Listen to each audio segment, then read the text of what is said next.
All right, good morning. So, we have some real excitement going on in AI, and this has been going on for a little bit. So, I'm going to take a little bit of a, what do you call that, high level look. Now that the dust has settled, look. I don't know what you call it exactly. But my point is, now that I've had a little bit of time and I've heard from several different people on exactly what's going on with DeepSeek and how it applies to the overall changes that are going on in AI. I thought I'd give a little bit of a summary, my take, not trying to vocalize anything they're saying, but my take. There's three things about DeepSeek and Harvard. And I'll go back to that later. So, the three big things in my mind is one, it's open source. Two, it is challenging stuff that was implemented a short while ago. O1 is its comparable one, and O1 is about 4 months ahead of it as far as release is concerned. There's actually another nuance to it. So there's actually four things.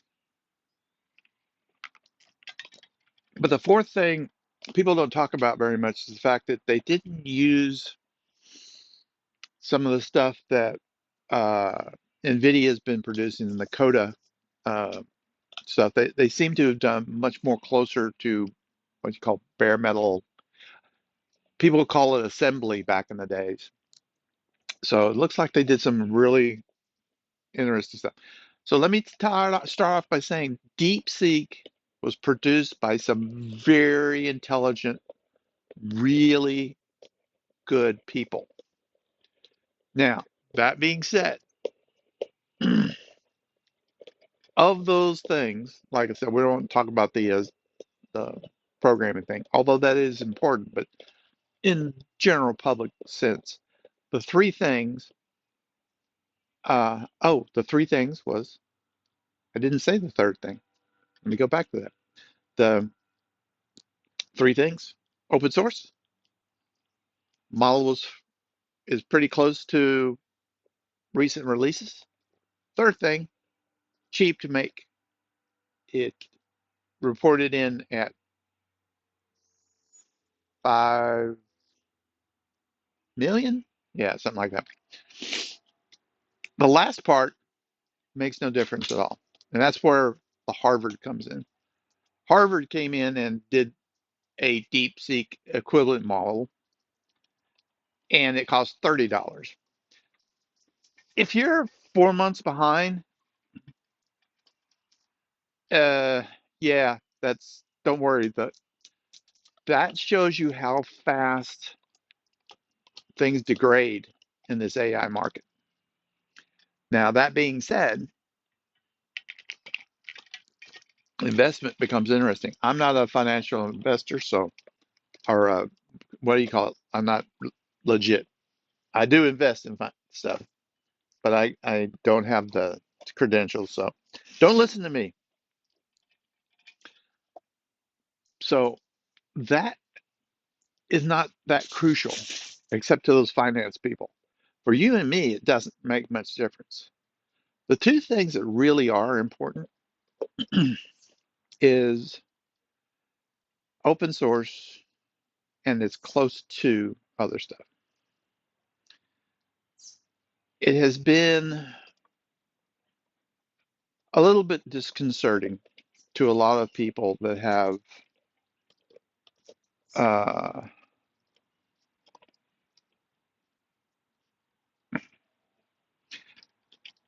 there's a lot of people that are worried that they use of certain AIs will move us toward things that they may not agree with. And those could be anything. Um,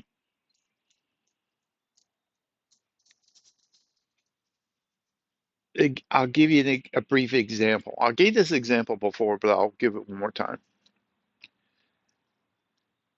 I don't want to use, I read a book, and I'm not going to use the author's name and stuff like that because this is getting to the point of, I just wanted as a quick example. Anyways, she was talking about some of the AI projects she works on, and there was a company that was using AI to help them filter all the candidates for working at the stuff. And of course, she said they specified, don't take race into it, don't do this, don't, economic background. Take all these things out that we're trying as people to move away from. We want it more about, can you do the job? What's your educational background, aptitude, stuff like that.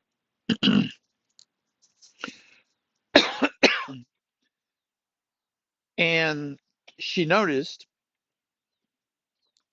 that all the primary candidates that was recommending were white men.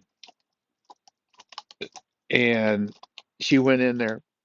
She talked with the guys that were developers and stuff like that, and they like, yeah, they don't know, the program doesn't know they're male, doesn't know their ethnicity. They don't know. And finally, what they figured out was that there was a correlation between highly productive people and whether or not they played lacrosse. That's an example of why people were worried that because the data is coming from a certain part of the country, it's not going to represent people in other countries. You know, if you were an Arab country, would you want your AI to come from the United States at all, let alone Silicon Valley? It wouldn't represent a lot of things or help you in keeping your culture and a lot of other things really resonant. But what this has shown is they can create their own AIs fairly inexpensively. Like I got said, oh, yeah, let me talk about that. Fairly inexpensively and correlate it to their sets of data and their desires.